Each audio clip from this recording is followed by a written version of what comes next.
Bismillahirrahmanirrahim. Assalamu alaikum. Viewers, I am Sajid Hafiz Malik. I'm a corporate trainer, language expert, motivational speaker, educational consultant, management and marketing professional. Before going to start, I'm very thankful to University of Management and Technology for this invitation to give some handy tools for students. And this is in fact a very unique and selfless effort on the behalf of the UMT, and the facilitation and the guidance that they have in mind for the student, absolutely fantastic. Thank you very much. Today our topic is accelerate your career growth. Students, याद रखिएगा, before going into the detail how you accelerate and what are the ways and techniques and what are the steps, we have to define the career and growth. Normally जब हम growth की बात करते हैं तो फौरी तौर पे हमारे ज़हन में सिर्फ एक चीज़ आती है. अब याद कीजिए, कहीं बैठे हो और ग्रोथ की बात हो तो हमारे ज़हन में सिर्फ फाइनेंशियल मॉनेटरी सेंस की बात आती है, हम पैसे की बात आती है, हमारे ज़हन में फौरी तौर पे ये कॉन्सेप्ट आ जाता है. सबसे पहले याद रखिएगा कि आपकी ग्रोथ पैसा ही नहीं है. मैं ये नहीं कह रहा कि मॉनेटरी सेंस नहीं है, सिर्फ मॉनेटरी सेंस ही नहीं है. असल में आपकी ग्रोथ स्टूडेंट्स आपकी लर्निंग है, आपकी ग्रोथ आपकी पर्सनैलिटी ग्रूमिंग है, आपकी पर्सनैलिटी डेवलपमेंट है. आपकी ग्रोथ आपको अपनी ज़ात पे बिलीव है, believe in yourself, then discover yourself, yes, then build yourself, reinvent yourself, yes, be yourself. ये वो सारी चीजें हैं जो आपकी ग्रोथ का हिस्सा है. और ग्रोथ में भी याद रखिए, हमारी ख्वाहिश तो सबकी होती है कि हम ग्रोथ लें, इसमें एक्सीलरेट करें. लेकिन होता क्या स्टूडेंट्स, हम ग्रोथ लेने के लिए अपने कंफर्ट जोन को छोड़ने पे तैयार ही नहीं. हमें ये अंदाज़ा ही नहीं है कि जो ग्रोथ है वो हमारे कंफर्ट जोन से जंप आउट करने से मिलेगी. अच्छा, बसों औकात हम अपने कंफर्ट जोन को छोड़ते नहीं हैं, और बाज़ औकात हम एक्साइटमेंट में जब जंप करते हैं तो हम बजाय कंफर्ट जोन से ग्रोथ में जाने के हम पैनिक जोन में चले जाते हैं, ओवर स्ट्रेस, हम एंजाइटी का शिकार हो जाते हैं, डिप्रेस हो जाते हैं. और ये बड़ी ही खतरनाक स्टेज है. याद रखिए, आपका ग्रोथ जोन आपके कंफर्ट और पैनिक जोन के दरमियान में होता है. अगर आप इसको इस तरह समझने की कोशिश करें, 3 अगर आप सर्कल ड्रॉ करें तो आपका फर्स्ट सर्कल आपका कंफर्ट जोन है, आप उसको छोड़ेंगे आप ग्रोथ में आएंगे. और अगर आप मजीद अपने को जंप करने की कोशिश करेंगे तो पैनिक में चले जाएंगे. मैंने बताया कि आपका ग्रोथ जोन आपके पैनिक और आपके कंफर्ट जोन के दरमियान में होता है. और मैंने ग्रोथ के बारे में तफसीलात बताई, और इसमें भी देखिए कि ग्रोथ के लिए जिन जिन डोमेन में मेहनत करने की ज़रूरत है और जहाँ जहाँ हमारे बैरियर्स हैं वो प्रोफेशनल हैं, एक्सपोजर के हैं, एक्सपीरियंस के हैं, स्किल्स के हैं, वो वैल्यूज के हैं, विजन के हैं. हमें जब तक उनके साथ मुकाबला नहीं करेंगे, वो living in a very competitive market, challenging environment है. यहाँ आपको अपने आप को मनवाने के लिए और एक्सेलरेट करने के लिए बहुत मेहनत की ज़रूरत है. और जब हम करियर की बात करते हैं तो हम करियर की मैपिंग ही नहीं कर पाते. हमें अंदाज़ा ही नहीं है करियर की मैपिंग क्या है, हम लाइन ड्रॉ ही नहीं करते. याद रखिए, करियर के बारे में जब तक आप मोटिवेट नहीं करेंगे ना अपने आप को, इंस्पिरेशन, डिजायर, इंटेंशन अगर आपके अंदर नहीं होगी तो करियर के बारे में सोचना गलत है. बारे में वो सोचेगा और उसमें वो एक्सेलरेट करेगा जिसकी जाती ख्वाहिश भी है कि मैं इसमें एक्सेलरेट करूं, उसकी डिजायर और इंटेंशन है वो कामयाबियां समेटे और जहां जहां उसको रुकावटें हैं वो उसको दूर करते हुए कामयाबियों के करीब चलना शुरू हो जाए। तो याद रखिए कि दोनों चीजें, आपका करियर, आपका ग्रोथ, और इनके साथ साथ जब आप करियर में ग्रोथ की बात करते हैं तो 3 चीजों से आपका वास्ता होता है। ये एक इंटीग्रेटेड है। Start from your attitude. आप चीजों को किस निगाह से देखते हैं? क्या वाकईतन आपके अंदर ये ख्वाहिश है कि आप कामयाबी समेटना चाहते हैं? क्या आपकी थिंकिंग पॉजिटिव है? क्या आप चीजों को ब्रॉडर स्पेक्ट्रम में देखते हैं? आप कंस्ट्रक्टिव हैं, प्रोडक्टिव हैं? आपकी पॉजिटिव अप्रोच मैटर करती है बहुत ज्यादा। The more you are positive, the more you gain good result. आपके सक्सेस के रेशो बढ़ जाते हैं जब आपका एटीट्यूड पॉजिटिव होता है। और एटीट्यूड बेसिकली ये ड्राइविंग फोर्स होती है टुवर्ड्स योर बिहेवियर। याद रखिएगा, आपका जो बिहेवियर है वो बैक कर रहा होता है आपके एटीट्यूड से, और आपका बिहेवियर लिंक करता है आपके एक्शंस के साथ। देखा आपने, एटीट्यूड आपकी ड्राइविंग फोर्स है बिहेवियर की तरफ, और बिहेवियर आपको मजीद एक्सीलरेट करता है एक्शन की तरफ, और एक्शन दोबारा रीइंफोर्स होता है आपके एटीट्यूड की तरफ। ये एक इंटीग्रेटेड प्रोसेस। याद रखिए, हम जब इसकी स्टेप्स की बात करते हैं तो सबसे पहले आपका इंक्लूजन होता है।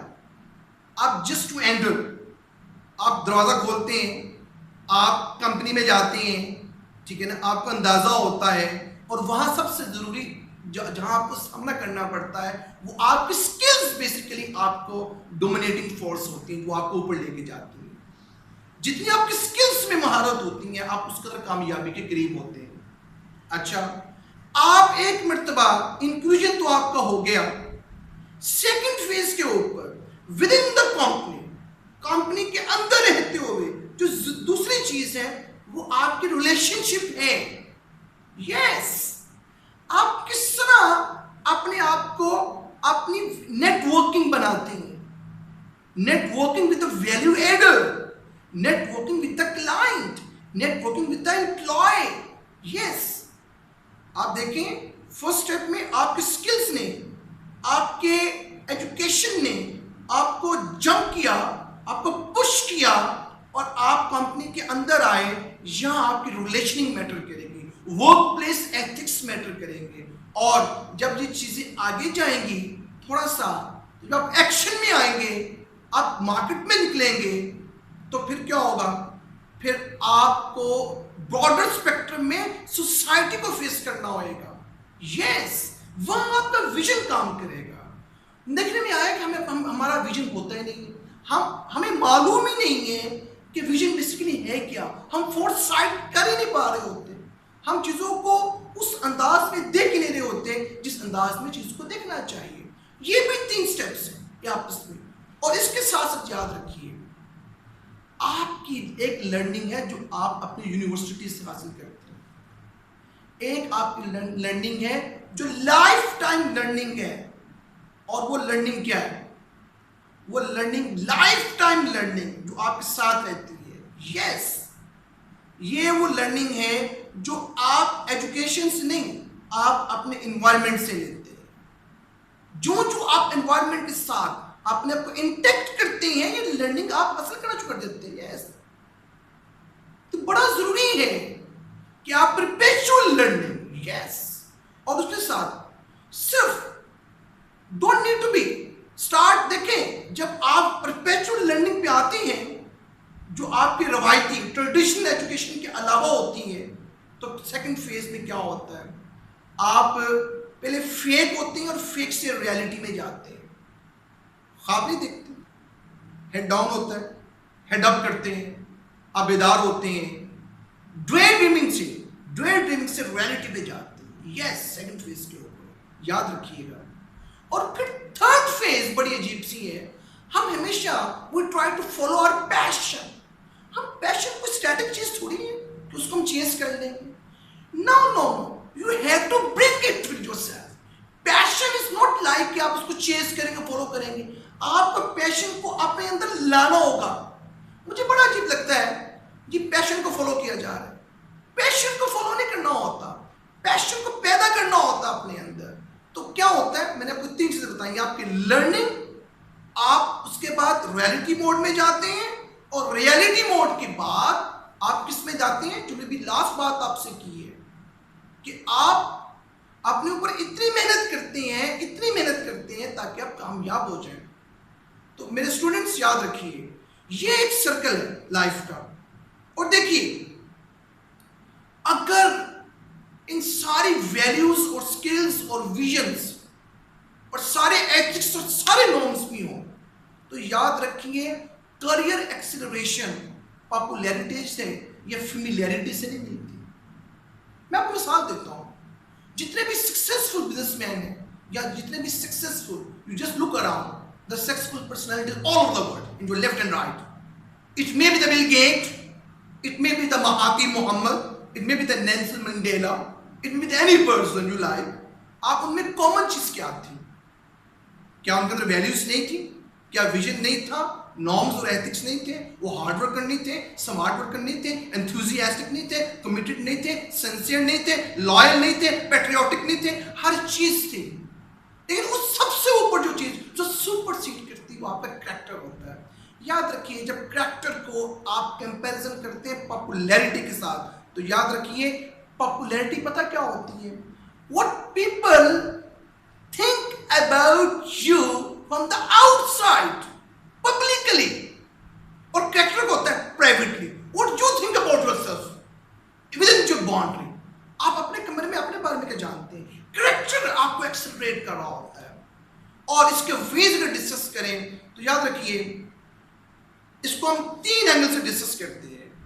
हमारे पास एक थ्योरी है, एक आप जॉब कर रहे हैं और उस जॉब के पैरेलल सेम वे आप उसी लेवल पे एक दूसरी जॉब की तलाश कर रहे हैं आउटसाइड द कंपनी। दूसरा है कि आप उसी कंपनी में हैं और विद इन द कंपनी आप अपने आप को प्रमोट करवाना चाह रहे हैं किसी अच्छी पोजीशन पे। और तीसरा है कि आप जिस कंपनी में काम कर रहे हैं, आप वहां से जंप करके किसी दूसरी कंपनी में जाना चाहते हैं कुछ बड़े एडवांटेजेस के लिए। फिर देख लीजिए 3 चीजें हैं। एक साइड बाय साइड कंपनी चल रही है आपकी, वो भी आपने कंपनी स्विच तो करनी है। अच्छा, दूसरा है विद इन द कंपनी। तीसरा है एक बड़े ऑब्जेक्टिव के लिए। जो पहला आपका है, हम उसको टेक्निकली कहते हैं हॉप, HOP हॉप। जो दूसरा है उसको हम कहते हैं स्किप, SKIP। जो थर्ड आपका एंगल उसे हम कहते हैं जंप। मेरी बात याद रखिए, हम स्किप से स्टार्ट करते हैं कि with in the same company. याद रखिए, जब आप with in the same company skip करते हैं तो जरूरी है कि जेन्युइन अपॉर्चुनिटीज मौजूद हो, ऑनेस्टी के साथ। यस, ये बड़ा जरूरी है।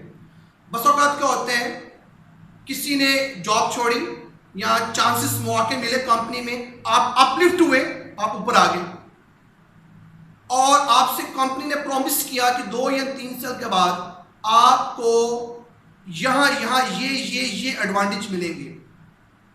आप थोड़े से बेनिफिट के लिए, पैसों के लिए थोड़े से आप स्किप करते हैं, ठीक है ना, और आप वहां बैठे रहते हैं। आपको मालूम होता है कि 2 साल के बाद या 3 साल के बाद, हाँ, अगर 2 या 3 साल के बाद सिर्फ पैसे ही नहीं, सिर्फ डेजिग्नेशन ही नहीं, आपके लर्निंग फेज के अंदर तब्दीली हो, आपकी पर्सनैलिटी ग्रूम हो, आपको मार्केट में वैल्यू आपकी ऐड हो और आपके अंदर एक्सपोजर बढ़े, तो फिर तो डिसीजन ठीक था, वरना कोई डिसीजन गलत था। फिर ये जेन्युइन अपॉर्चुनिटी तो जरूर थी, बट ऑनेस्ट नहीं थी। इसके मुकाबले में सेकंड में आ जाए जो बड़ा पॉपुलर, द मोस्ट पॉपुलर हो, हम नॉर्मली करते क्या है, हम साइडवेयर कंपनी को चेंज करते हैं उससे ही मिलती जुलती कंपनी के साथ तकरीबन, और हमारा बेसिक ऑब्जेक्टिव सिर्फ मॉनेटरी सेंस में होता है, और वो भी थोड़ा सा।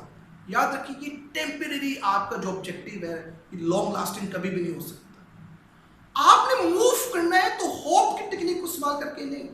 होप तो सिर्फ ये है, मैं अगर यहां भी IT की जॉब कर रहा हूं मैंने कंपनी को स्विच किया, किसी दूसरी कंपनी में गया, वहां सेम जॉब पे आया, सेम डेजिग्नेशन पे आया, थोड़े से मेरे पैसे बढ़ गए। हाँ, ये भी आपको लॉन्ग टर्म फायदा नहीं पहुंचाएगा। अब जिस तरफ मैं आपको लेके जाना चाह रहा हूं स्टूडेंट, वो है जंप। आप कंपनी में जॉब कर रहे थे, आपने स्विच की कंपनी, आप एक और कंपनी में गए, और वो जंप कैसे है?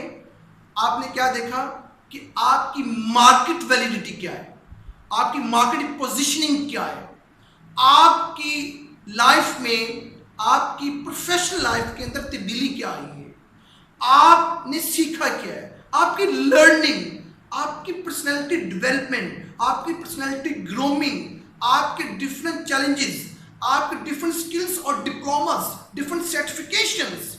अगर आप इन चीजों को बुनियाद बना के कंपनी को स्विच करते हैं तो ये जंप है। और ये बेहतरीन और कामयाब अफराद, बेहतरीन जिन्होंने हुआ कहते हैं एक्सेलरेट किया है, जिन्होंने अपने करियर ग्रोथ को एक्सेलरेट किया है, वो जंप का सहारा लेते हैं। याद रखिए, ये जंप बेसिकली मैंने बताया क्या है।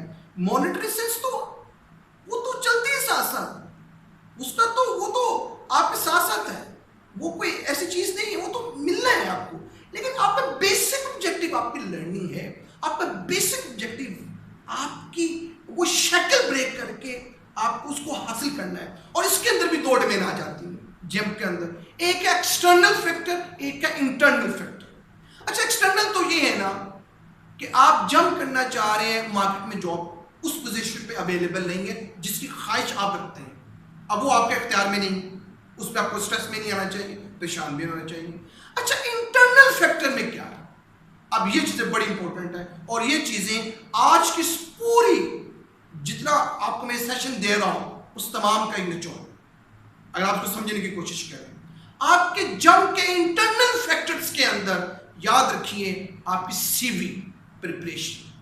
हमें यकीन जानिए पता नहीं होता कि सीवी की सिग्निफिकेंस क्या है, इसका लेआउट क्या है, इसकी फॉर्मेटिंग क्या है, इसका स्ट्रक्चर क्या है, ठीक है ना। हमें यह नहीं पता होता कि जब हम इसको स्ट्रक्चर को डिफाइन करते हैं तो ये जो हम नॉर्मली रिवर्स क्रोनोलॉजिक ऑर्डर का इस्तेमाल करते हैं, लेटेस्ट टू ओल्डेस्ट, वो क्यों करते हैं। हमें अपने वर्क एक्सपीरियंस में क्या क्या चीजें ऐड करनी चाहिए, जहां हमें अपनी हार्ड स्किल्स ऐड करनी चाहिए वो हम अपनी सॉफ्ट स्किल्स ऐड कर रहे होते हैं।